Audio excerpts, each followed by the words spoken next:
Live from the WMTV studios in Madison, the Wisconsin Broadcasters Association Foundation presents the 2024 U.S. Senate debate with incumbent Democratic Senator Tammy Baldwin and Republican challenger Eric Hovde. Now, here's WBA Foundation President and CEO Michelle Vetterkind. Good evening. The Wisconsin Broadcasters Association and its member radio and television stations are pleased to welcome you to this U.S. Senate debate. Tonight's event originates from Madison, Wisconsin, at the studios of WMTV TV. We have a team of broadcasters from communities large and small across the state involved in bringing this debate to you. Tonight's debate continues the WBA's long-standing commitment to excellence and public service. The debate is underwritten by the WBA Foundation and supported by a grant from the Wisconsin Counties Association. Let's go now to our moderator, a veteran Wisconsin broadcaster, member of the WBA Hall of Fame, and professor of leadership and media integrity at Loyola University Chicago, Jill Geisler. Good evening. On Tuesday, November 5th, Wisconsin voters will choose between two candidates for U.S. Senator. Democratic incumbent Tammy Baldwin and Republican challenger Eric Hovde. Now quickly, these are the rules to which they have agreed. For all questions from our statewide team of journalists, candidates will be told the length of time they have for a response. It'll usually be 60 seconds. We all see countdown clocks, and when candidates hit their time limit, I will remind them, and if they continue, their microphone will cease to function. As moderator, I also have the option to note when a candidate hasn't actually answered the question they were asked, and I'll give them 30 seconds to do so. And to be fair, their opponent will also then get an additional 30 seconds to respond. Now, we are providing another important service to this debate thanks to our data team. Many complex issues require deeper context and verification from reliable sources. Now, we have that for you. After each question, our data team will post links to resources on our WBA debate website. I'll remind you throughout the debate, and a QR code and a link will direct you there. Now, please note, we are addressing the candidates using the titles they have requested. The order of response for the first question and the last question was determined by a coin toss. So with that, let us begin with the first question. It comes from Allison Fergott of WKBT in La Crosse. We're going to begin by discussing the economy, specifically pocketbook issues. The stock market today closed at an all-time high. Employment in Wisconsin is at a record high, and inflation has slowed.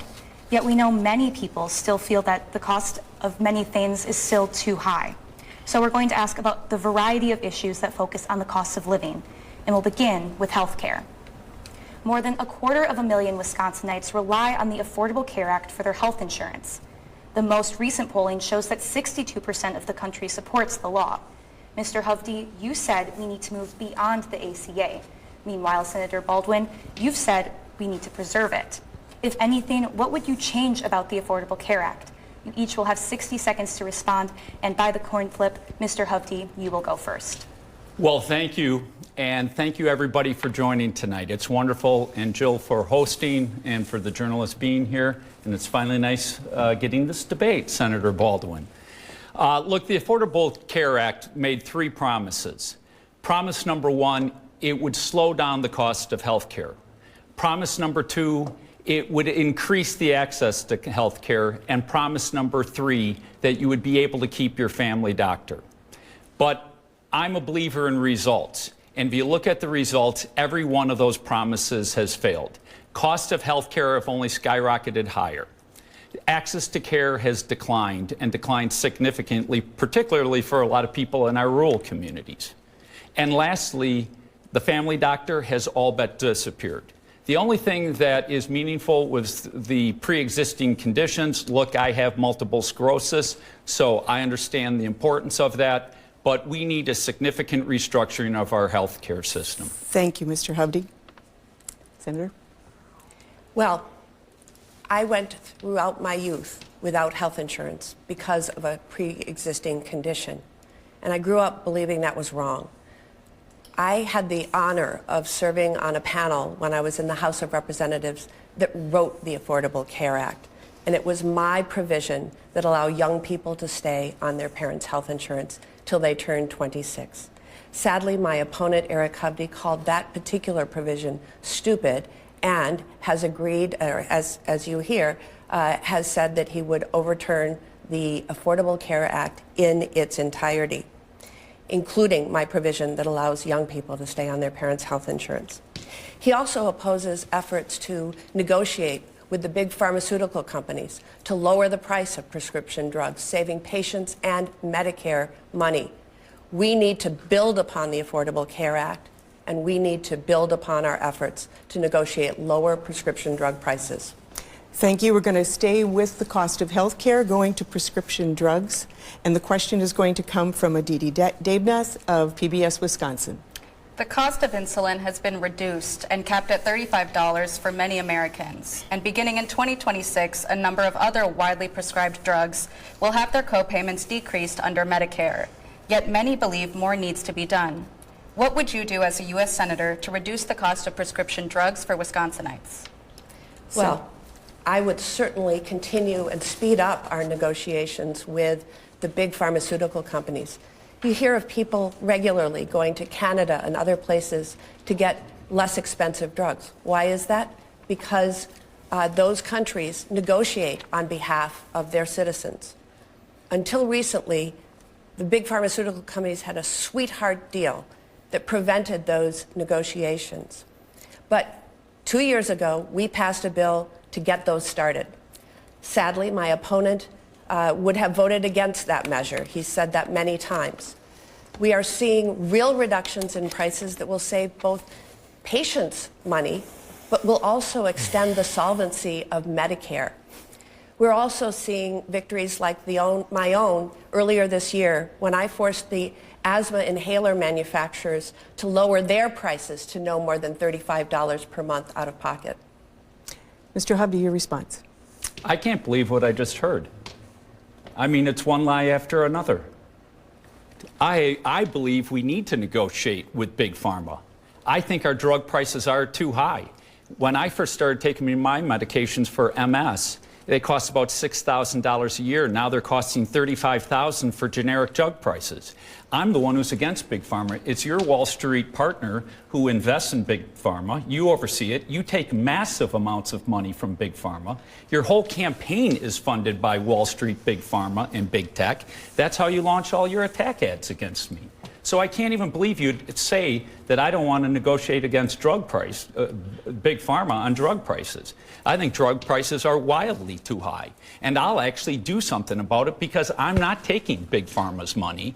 I'm not taking special interest money like Senator Baldwin. In fact, her partner is making money off of it and doesn't even disclose the profit she's making. We're going to move on to childcare, and I do want to tell both of you one thing, and that is at the end we have a final question that lets you respond to anything that you have heard tonight that you would like to challenge. Okay, and that will be in our final question. But not right now. Not right now. We're going to move to childcare, and the question on childcare costs is going to come from Jeff Talon at WSAW in Wausau. A typical Wisconsin family with an infant and a 4-year-old spends about 1/3 of their income on child care. And some even have a hard time finding that child care because of a lack of workers. Wisconsin's median wage for child care workers is $13.78 an hour. How would you support child care providers and reduce child care costs through your policies? This is a 60-second response, with Mr. Hovde going first. Look, this is a big problem in our country, and I know this all too well because my wife was a single mother, and I saw the struggles she had providing for child care, and that was over 30 years ago, and it's only gotten worse. Look, in my companies, I'm known as a family-friendly employer, and we go out of our way to create greater flexibility for our employees who just had a child or have young children. As I always like to say, if you have a need or a special event, you go and be at those events. I think we need to create a partnership with business and government, whether it's tax credits directly to the individual or tax credits to a business, to help this issue, because it is a very serious issue that we know very personally in our family when my wife was a single mom. Senator Baldwin. So we have a child care crisis in this country. Child care really struggled during the pandemic. Many daycare centers closed. Many family group settings closed during the pandemic. But we also know this is an area where the free market just doesn't work.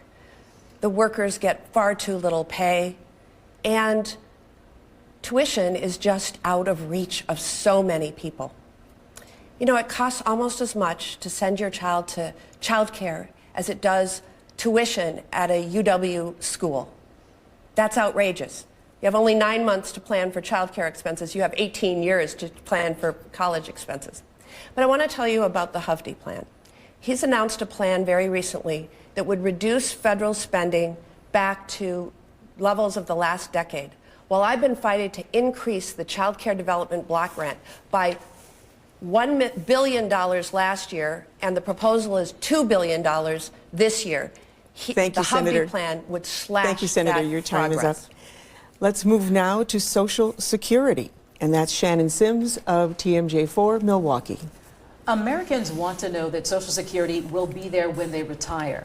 However, according to the Social Security Administration, if Congress does not act before 2035, benefits will be reduced to nearly 20%. But there is something that Congress can do. What is your plan? You will have 60 seconds to respond. Senator Baldwin, you go first. We can extend the solvency of Social Security very easily. It's called lifting the income cap. Right now, multimillionaires like my opponent, Eric Hovde, pay minute amounts. They're not doing their fair share. And if we lifted that income cap, the solvency would be extended for many years. But let me tell you about something even more troubling. The Hovde plan that reverts and resets spending levels to levels from the last decade would cut Social Security by 28%, an average of $500 per month. That's $6,000 per year. Talk about, you know, when people need money in their pockets. And why is he supporting the Hovde plan? Because he supports a $4 trillion tax giveaway to the very wealthy and big corporations. And he supports spending, just not for you. Mr. Hovde? Man, the one thing you have perfected in Washington is your ability to lie. I can't even believe you have the ability to stand here and say something like that. Look, I believe we need to protect Social Security and keep it sacrosanct for everybody who's on Social Security or getting ready to retire. If you want to know why Social Security is in trouble, it's real simple. Because we've taken federal debt from, well, Senator Baldwin has been in office, from $5.5 billion to $5.5 trillion to $36 trillion. That's why CBO has it projected to go cash flow negative in 8.5 years. So if we would have kept Social Security in a trust and not pilfered from it like you have for the last 26 years as a politician, Social Security would be in much better place. So we have to look at things for Social Security, like for those younger people, because life expectancy is going up, to make adjustments for that. So to that point, we're going to stay talking about seniors, and we're going to talk about long-term care. And that's Neil Johnson of Big Radio in Janesville. Wisconsin is facing a serious shortage of qualified caretakers to work in nursing homes and other long-term care settings, such as in-home health care and assisted living. One study says Wisconsin will need an additional 10,000 healthcare workers over the next decade, and that's for senior care alone. Do you feel the federal government should be addressing this need? And if so, how? Mr. Hovde, you're first. Oh, thank you. Look, it is a very serious problem. And look, I'm the youngest year of the baby boom generation, 60. The oldest year was born in 1946. And we're going to have a lot of people hitting retirement age. Look, the problem is we have a lot of people out of the workforce today, and we got to get more people back into the workforce. And that's an important part. A lot of nursing home owners, and I've known a few, are struggling with the massive amounts of regulations that they're also dealing with, which Senator Baldwin and politicians have continued to heap on them. So we have to take a private sector approach to try to drive more employment into that sector. And yes, that will cause a rise in wages, which would be good for those people, because being a nursing home worker is a difficult job. Senator Baldwin? Yes. We need to focus on the workforce. And we need to have multiple pathways to get a great paying job caring for our seniors.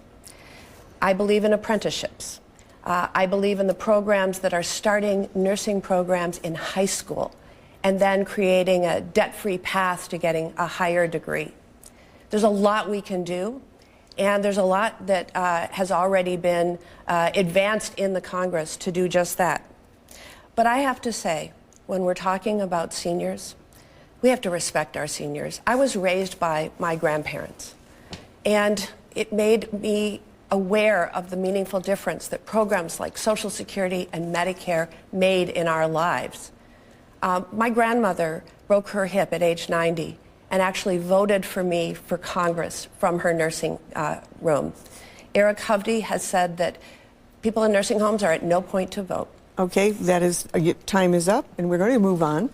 And we're going to talk about reproductive rights. And that question comes from Allison. A Marquette Law School poll released Wednesday found that 61% of those polled across the country opposed the Supreme Court decision to overturn Roe versus Wade, spurring some lawmakers to want to codify or put into law the provisions of Roe.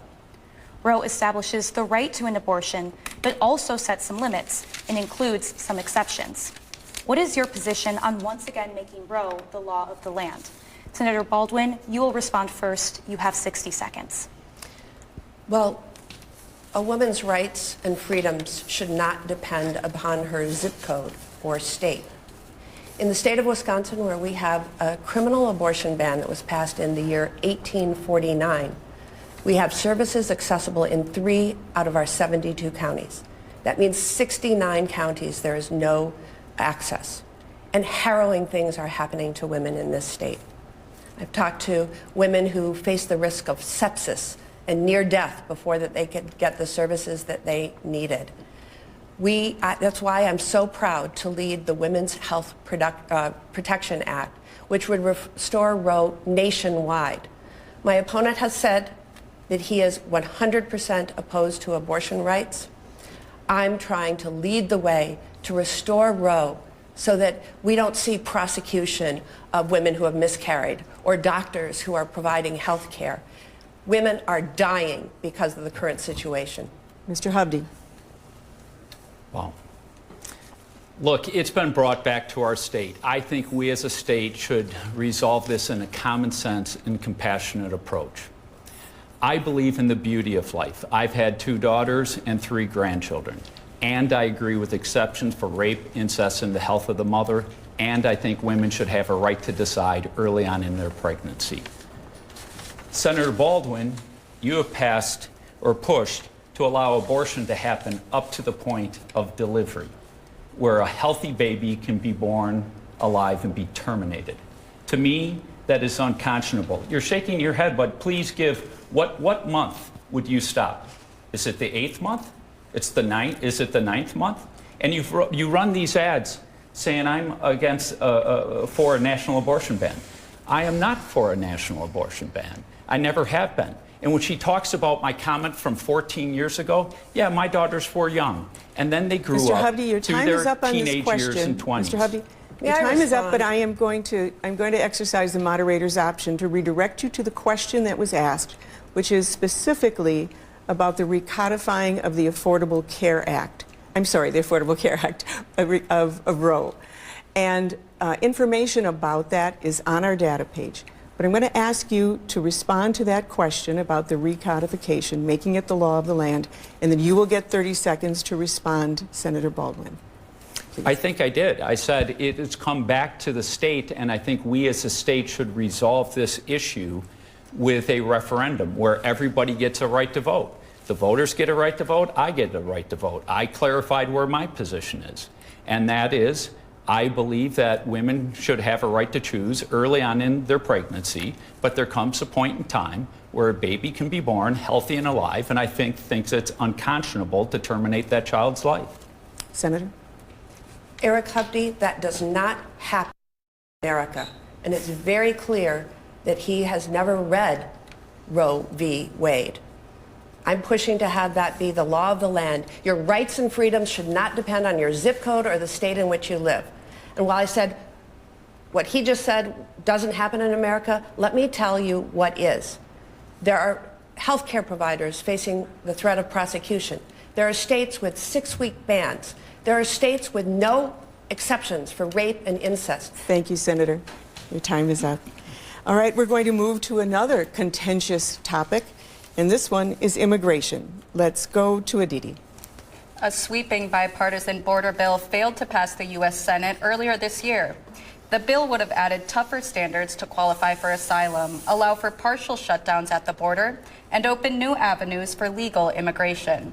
In the interest of border security, would you like to see this bill revived? Why or why not? Mr. Hovde, you'll go first. You have 60 seconds. That bill was dead on arrival. The House had already rejected it. It was masquerading as a border bill with really funding Ukraine.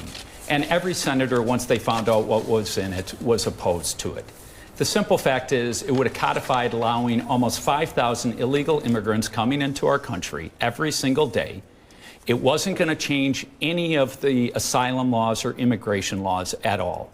Here's the reality, and you can't run from this fact. The last year of President Trump, only 300,000 illegal immigrants came into the country. The first year of Joe Biden, he lifted 95 executive orders, most importantly, stay in Mexico. Over 3 million came in the first year, over 3 million the second year, over 4 million the next year. We don't know how many have come in, but it's flooded our streets with fentanyl. We have criminals that have entered into our country, and it's created a humanitarian crisis. I fought against sex trafficking for almost 20 years, and they can't account for 300,000 children. And those children, sadly, a big percentage of them have probably ended up in the Thank you, sex Mr. trade. Hovde. Your time is up. And your response, Senator Baldwin, again, the question was about the bipartisan bill. Yes.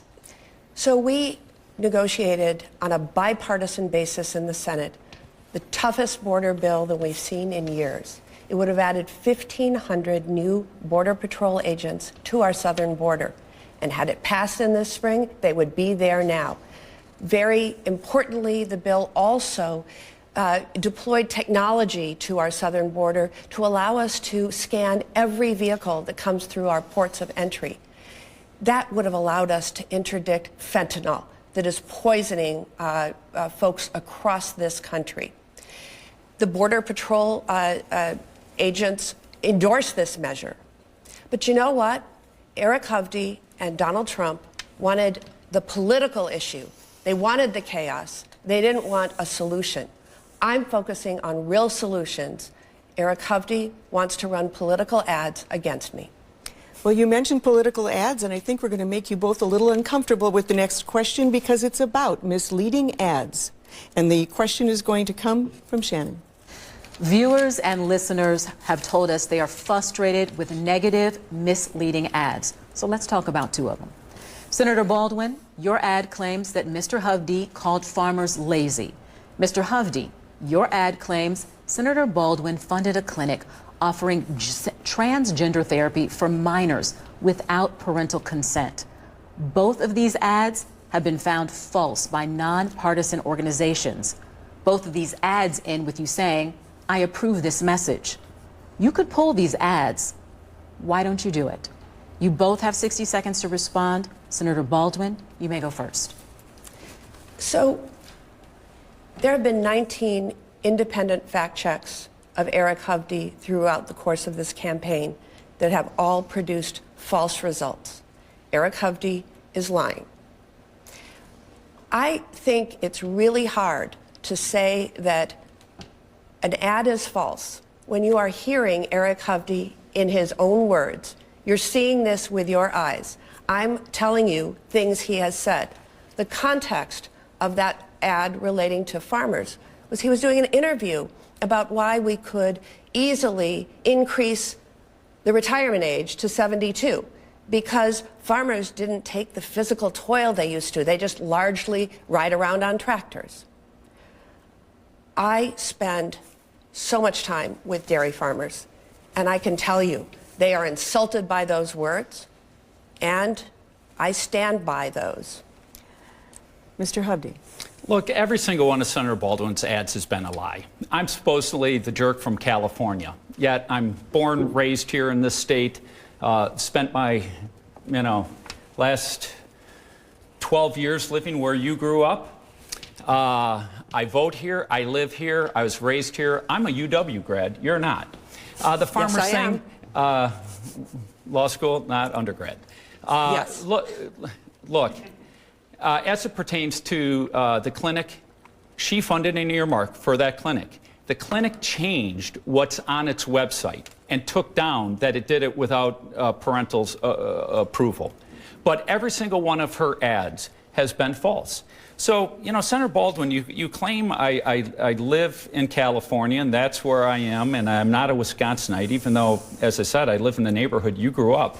There's such thing as a way to prove it. It's called a utility bill.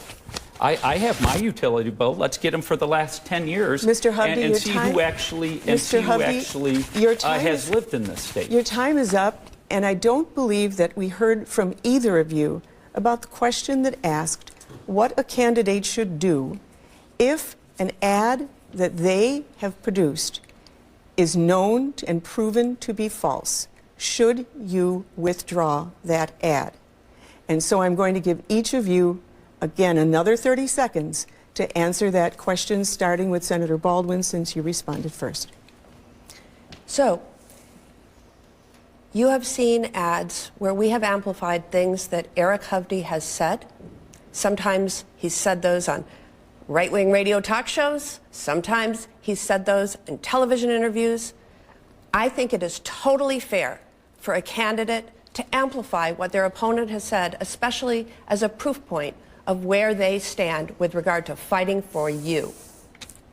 Mr. Hovde? Look, I think I addressed it. What you're saying, that ad that I ran about the clinic, it's not false, and they just changed what's on their webpage.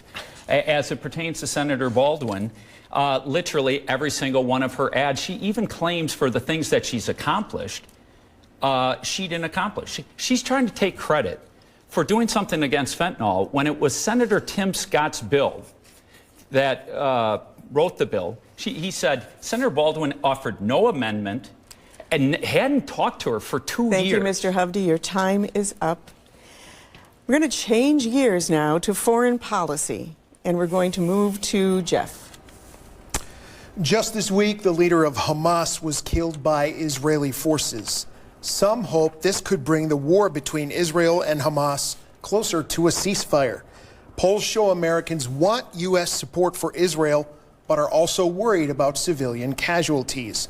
And the Biden administration has told Israel to let more humanitarian aid into Gaza in 30 days or face reduction of U.S. aid.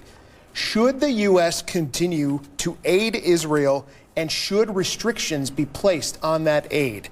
Mr. Hovde, you begin with a 60-second response. Look, Israel was attacked, and they lost thousands of lives. And if our country was attacked, we would go wage war on that country if it happened in Mexico or in Canada. And the Biden administration constantly meddling and trying to engage and tell them how to wage a war is wrong. But let's go back to what this conflict really is about. And it's not so much between the Palestinian people and Israel. It's really between Iran and Israel and the U.S. Iran controls Hamas and Hezbollah. They're both proxies. They're funded. Senator Baldwin not only voted for the deal that President Obama allowed Iran to lift the sanctions and get cash payments that fueled ISIS and the terrorism, but then President Trump put in crushing sanctions And had Iran that's on its back, Senator Baldwin goes back and votes for the deal that Joe Biden, that lifted the sanctions, that funded the terrorism, Huddy. and that's why we're in this war today. Senator? Yes. A little over a year ago, on October 7th, we saw a horrible terrorist attack on Israel. 1,200 people dead.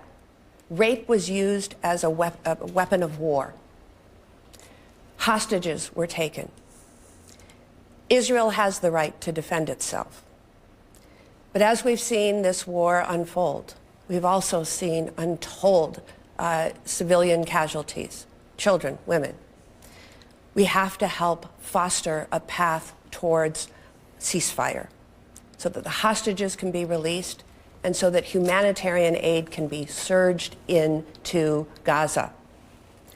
I am hopeful that with the confirmed death now of Yahya Sinwar, that we will have a path to that peace and keep some hope alive of a two-state solution in the region. Let us move to another foreign policy issue, Ukraine. And that question is going to come from Neil. The focus now is Ukraine. Since Ukraine was invaded by Russia, the U.S. administration and other NATO allies have been strong supporters of Ukraine. Should whomever the new president is stay that course?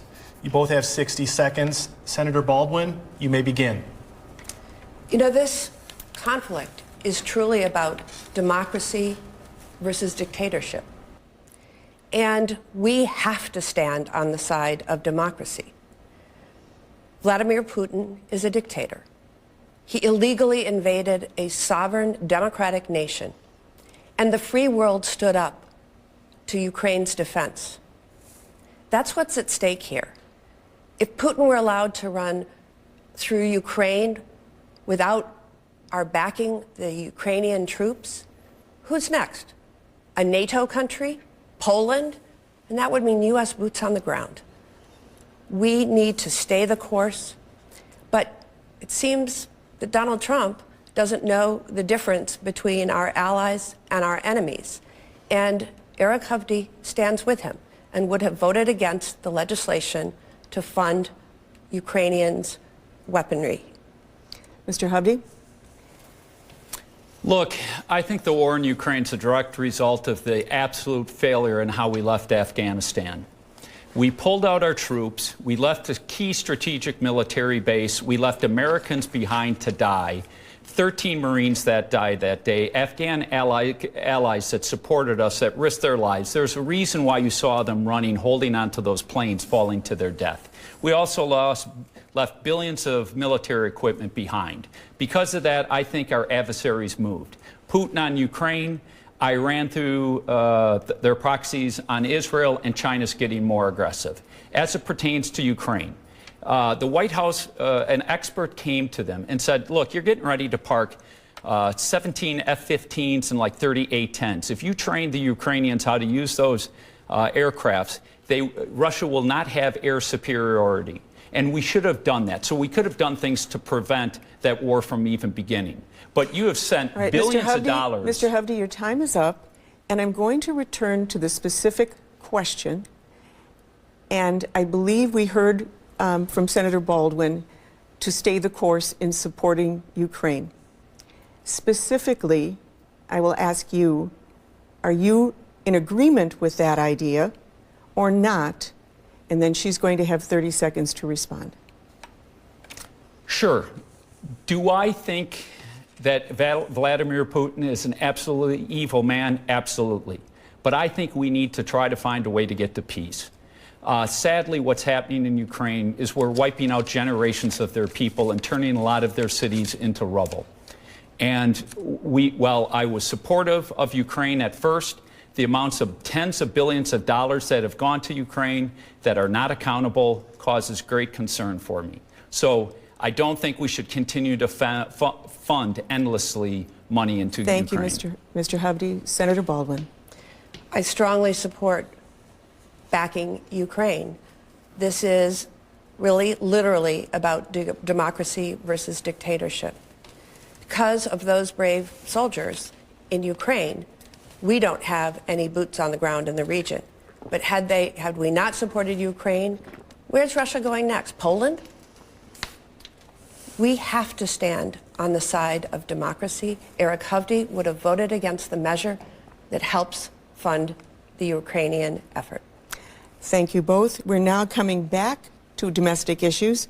We're going to talk about farming, and let's go to Aditi. Congress has failed to approve a new farm bill, which expired at the end of last month. This puts funding at risk for agricultural subsidies paid to Wisconsin farmers and the Supplemental Nutrition Assistance Program, commonly known as food stamps. What will it take for each of you to vote on a new farm bill? Mr. Hovde, you have 60 seconds. Well, I'm not an expert on the Farm Bill because I'm not in the U.S. Senate at this point in time, so I can't opine specifically on all aspects of that Farm Bill. But one of the problems I have with a lot of the farm bills is they're masquerading as farm bills, and while they address some of the needs of farmers, a lot of the bills are just funding big corporations that have nothing to do with farming. So I have a great concern about that, and I think farm bills need to get back for farmers. Let me tell you what I hear from farmers, because if you drive around the state, you see Hovde signs on literally almost every farm, and I've been on so many different farms. And what are they talking about? Regulations constantly, the kind of regulations that Senator Baldwin and her allies continue to push on them. One of the big ones that they're very concerned about being passed is WOTUS, Waters of the United States, and all the implications that have. So as many farmers will say, if you just stay out of my way, I know how to care for my land and do proper farming. Again, the Farm Bill question to Senator Baldwin. We need a farm bill that's balanced, and we need to provide that certainty to Wisconsin farmers. They're very eager to have Congress pass a new farm bill. They need the consistency that a farm bill has. But one of the problems with the farm bill right now is that the House, controlled by Republicans, has written a bill that's basically eviscerated nutrition programs. Farmers support nutrition programs because it means purchasing their goods. But I just want to say that the Hovde plan, which would revert and reset spending levels back to the last decade, that plan would cut the U.S. Department of Agriculture by 34%.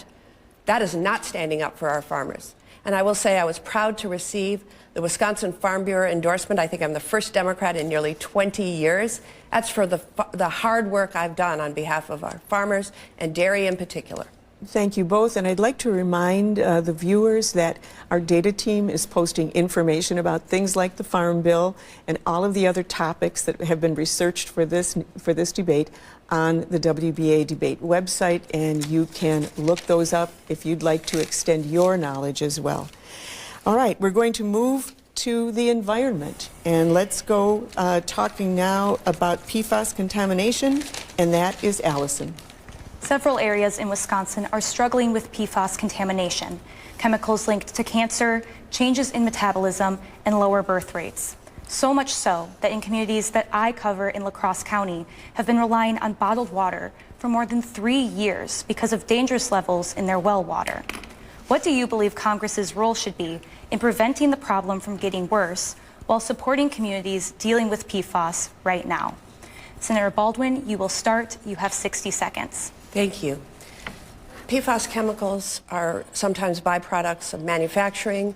They're also a component of firefighting foam that is in almost every airport. I'm glad you mentioned the situation in La Crosse. In La Crosse, they have a municipal water system that's able to filtrate the PFAS. But on the island where the airport is, everyone has private wells. I've worked very closely with that community as well as with La Crosse, including providing federal funds that were approved in the bipartisan infrastructure bill. Eric Hovde would have opposed the bipartisan infrastructure bill. That funding that I've secured for communities across the state, including Wausau and Rhinelander and Peshtigo, would not have been available. I am proud to help lead the efforts to remediate PFAS across the state. Mr. Hovde, your approach to the PFAS contamination. Look, I've been a member and a big supporter of the Clean Lakes Alliance. I grew up on Lake Mendota. I live on Lake Mendota. I swim, water ski, fish. I love our lakes. And it's so important that we make sure our water is safe and secure. So yes, do we need to make sure from a regulatory standpoint that any of these chemicals that are having an impact need to get addressed and cleanup efforts? Absolutely. But Senator Baldwin constantly goes and says, I would have voted against this and that.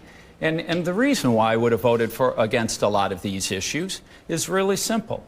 Is because we're breaking our country apart financially. We're driving ourselves off a cliff. That's why inflation got ignited. That's why the price of your food has gone up, the price of your rent, your health care, your car insurance, because of this reckless spending that she's been engaging in. Thank you. Again, I'm going to point you to solutions and proposed solutions, which is what the question was. So, Mr. Hovde, you have 30 seconds then to respond about that. And Senator Baldwin, you will have a response as well. What solutions do you propose? Jill, I just said that the government needs to do a job of regulating any kind of chemical that is contaminating our well water and put forth cleanup efforts. That's exactly what I said. Okay, thank you. And you can have that same response time.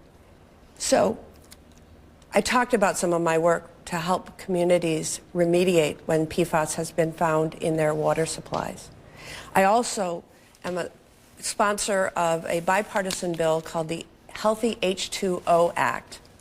That would provide grants to allow private well owners that are across the state in rural areas to test their water. The tests are expensive, and many people aren't able to test to make sure that they have clean drinking water. This Thank you, Senator. That.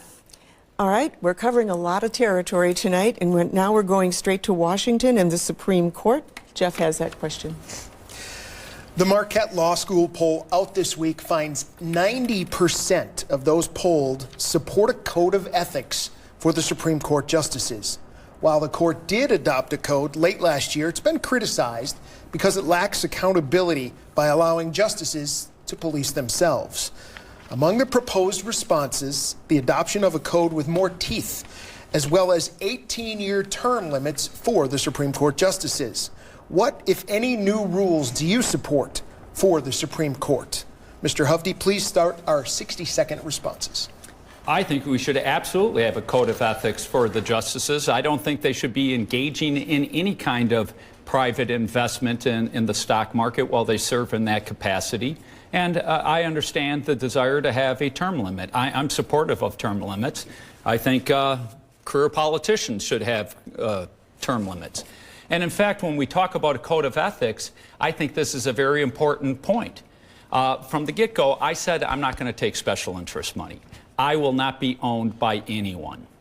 Unlike Senator Baldwin, who not only has taken massive amounts of special interest money from Big Pharma, Wall Street, Big Tech, but her partner on Wall Street, a Wall Street executive, is investing in Big Tech and Big Pharma, a committee she oversees, and they don't disclose those investments and how much they're profiting from it. That's fundamentally wrong, and you should disclose what investments your partner is making. Thank you, Mr. Hovde. The question on the Supreme Court? Well, first I need to talk about what Eric Hovde just said. Eric Hovde should stay out of my personal life. And I think I speak for most Wisconsin women that he should stay out of all of our personal lives. That said, with regard to the Supreme Court of the United States, there's no trust anymore. When we saw the exposés about Clarence Thomas and others going on private planes to exotic locations, spas, when we hear stories that private interests have paid off mortgages and vehicle loans, that is outrageous. We need a binding, tough standard of ethics and conduct. We're also very distrustful now of the court because we saw 3 Trump-appointed nominees lie to the Judiciary Committee about their respect for precedent. So I think an examination of term limits for the Supreme Court in a way that doesn't advantage one party or the other, because we don't know who will be president when those term limits come up, would be an advisable Your policy. time is up. Thank you, Senator. All right, we're going to move on to voting rights, and that one is Shannon. There's a patchwork of election laws across the country, leaving concern about potential unequal access to the ballot box. What role should the federal government play in increasing voter confidence while also ensuring that the election process is safe and accessible? And that question goes to Senator Baldwin, you have 60 seconds. Thank you. So, voting rights are so critical. And we have seen at the state level, including here in Wisconsin, laws passed that make it harder for some to vote. There's the expression, some people don't want some people to vote. My opponent has talked about people in nursing homes. I think the exact quote was, people in nursing homes have 5-6 months to live. They are at no point to vote. My grandmother broke her hip and voted in my first congressional election from her nursing home. But the Voting Rights Act has been eviscerated by the United States Supreme Court. And we've got to add back the provisions that were lopped off by the Supreme Court. And we also, I think, have to pass at the federal level laws that guarantee access and disclosure. Thank you. Mr. Hovde. First, I have to go back to the last comment. Senator Baldwin, I could care less about your personal life, but when your partner is investing in companies that you're overseeing and you're not disclosing that, that is an absolute conflict of interest. As it pertains to voting rights, look, we have to create confidence in our voting system. It is causing too much tension in our country. And let me tell you, it doesn't help when our state Supreme Court brings back drop boxes when those were only used for a pandemic. So why are they being brought back? But look, I have an important question to ask Senator Baldwin. There's a bill before the Senate that would bar non-U.S. citizens from voting in elections. But you have not taken a position on that. So it'd be very interesting. And I'll give up my time. Are you going to vote for that provision that would stop non-U.S. citizens from voting in our elections? Mr. Hovde? Well, I'll take those next 3 minutes. All right, It is already illegal for people who are non-citizens to vote in federal elections. Then your time is up. Because it already is the law. And both of your time is up. Thank you. And again, information about voting is available on our debate website. We are going to look now, you had mentioned fentanyl previously, and you mentioned it in relationship to immigration, but there's more to the subject. So let's talk about that, and that's Neil's question. The Wisconsin Department of Health Services reported last year fentanyl was identified in 91% of opioid overdose deaths. The synthetic drug is making its way through legal ports at the southern border. A senior official with the U.S. Customs and Border Agency states that 2/3 of those arrested for smuggling the drug are Americans. What bipartisan strategy would you suggest to curb the flow into the U.S. and address community-based treatment and prevention programs? You both have 60 seconds. Mr. Hovde, you may begin. Look, this is an issue I started talking about long before I ever got into this election. We lost 108,000 Americans last year to this poison, 112,000 the year before. It's the #1 leading cause of death of 18 to 45-year-olds. It's devastating communities all over the place. My 26-year-old daughter has known 5 people in her college, her friends, that brothers and siblings of friends that have died from this poison. And you're exactly right. It is laced into a lot of pills. So what do we need to do? First, it's produced most of the content in China. We got to take hard sanctions against China, hold them accountable. We've got to close our southern border where a lot of this pours over. Third, we got to stiffen sentencing laws. If you're caught lacing pills with fentanyl, you should go away to jail for the rest of your life. You are killing people. And Washington has done nothing about it, and Senator Baldwin All right, has your done time nothing is up. as this Thank crisis. you, Senator Baldwin. Your turn. This is a personal issue for me. My mother struggled with addiction to prescription pills.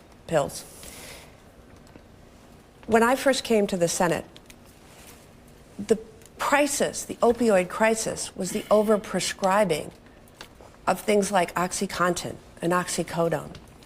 And we have passed many sweeping reforms, particularly in the VA, that has reduced the number of these pills that are prescribed. Heroin came next, and then fentanyl. My first bill on fentanyl was introduced 8 years ago. Eric Hovde somehow thinks he's the first person who's ever focused on this problem. We need to get Narcan, the overdose reversal drug, deployed statewide, and I have been a leader in making sure that our first responders have it accessible. Thank you. And we don't have much time left. We're going to give you a question that only takes 30 seconds, and it has to do with bipartisanship. And that question is going to come from Shannon Sims. We hear from voters who say they are tired of gridlock in Washington and want their representatives to be willing to work across the aisle. So, in the spirit of bipartisanship, we're going to ask both of you to name a contemporary elected official from the other party that you consider to be a role model for consensus building. Mr. Hovde, you will get 60 seconds. Well, sadly, the Democratic Party just lost one that was fantastic at it, and that was Joe Manchin, the senator from West Virginia. It'd been nice if Senator Baldwin would exhibit some of that. She voted 95.5% of the time for with President Biden and rarely reaches across the aisle. Look, in the world of business, you have to reach across the aisle. You have to compromise because you're never going to get anything done. When I become your next senator, I promise you, I will reach across the aisle. I'll go meet with all the senators on the other side and try to. Senator Baldwin, who do you name? Well, I would name Susan Collins. I sit on the Appropriations Committee, and our committee is chaired by Patty Murray, and Susan Collins is the ranking Republican member. And we have passed almost all of our bills out of committee on a bipartisan basis. I fight for Wisconsin and only Wisconsin, which means I'll work with Republicans or Democrats, Republican administrations or Democratic administrations, to get the job done for Wisconsin, but I'll also stand up to them. Thank you. If necessary. Your time is up. Well, I told you both that there would be time for you to respond to things that didn't sit well with you. So we're going to go to the last question, which we call defending your record, and that's Neil. Throughout the campaign and in this debate, you've heard criticisms that you may believe were inaccurate or unfair, and you'd like to respond to them. Here's your chance. You each have 60 seconds, and by the coin toss, Mr. Hovde, you go first. This is the last question? Yes. Look, there's so many lies that Senator Baldwin's made up. As I said, she's perfected the art of lying. Where I'm from, where I live, the things I've said, she takes this much what I've said and puts it out of context and then tries to say I'm saying something different than I've said. You've heard it on Social Security. She always tries to run around the fact that we have gone into a debt crisis that has created the inflation and the problems that so many people are experiencing that are hammering the livelihoods of most Wisconsinites. Look, I entered into this race because I love my country. I love America. We've been blessed to live in this wonderful country. But our country's gone in a wrong direction. You can stay with Senator Baldwin, who's been in Washington for 26 years. Do you think you're better off than you were 4 years ago or even 26 years ago? I think it's time for a change. I promise you I will work hard on your behalf, and I'd be honored to have your vote. Thank you. Senator. I fight for Wisconsin and only for Wisconsin. And it is something that I take great pride in. But Eric Hovde just said something about lying. Independent fact checkers have fact-checked him 19 times with 19 falses. So keep that in mind when you listen to him. He's made assertions about my personal life. I want to talk about his professional life. Eric Hovde owns a $3 billion California bank, a $7 million Laguna Beach, California home, and he's been named among the more influential residents of Orange County 3 years in a row. We have a Brown County, Wisconsin. We have a Greene County, Wisconsin. We do not have an Orange County, Wisconsin. Look, this election is about regaining our rights and freedoms. This election is about helping working people get ahead, not supporting a $4 trillion tax cut for the rich and big corporations. Right. I ask for your vote. Thank you. Thank you so much. Well, you've seen them, and we hope tonight's debate will help voters make more informed choices. Now, we thank the candidates for their time and sometimes for their patience with us as well, as we had to get as many questions in as we could and sometimes cut you off. But we'd also like to thank our journalists on the question team and also on our data team. And please remember that our data team's research materials on debate topics can be found at the WBA debate website. And a quick thank you to that team. It's it's Elizabeth Wattis of WMTV Madison, Harm Van Huysen from WGBA Green Bay, it's Dariel Fair of WKOW Madison and Jonathan Kraus of Woodward Communications Radio in Appleton and Oshkosh. They were working behind the scenes. And now, once again, thank you all, and let's go to WBA Foundation President and CEO, Michelle Vetterkind.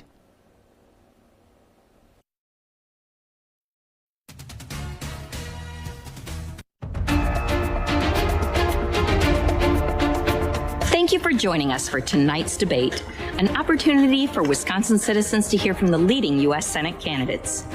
This debate has been sponsored by our WBA Foundation through a grant from the Wisconsin Counties Association. Our sincere thanks to the Wisconsin radio and TV stations who work together to produce and air this broadcast, to the candidates, our moderator, our panelists, and our data team. As always, WBA member stations will be on duty to bring you the results. Election Day is Tuesday, November 5th. Exercise your right as an American and vote.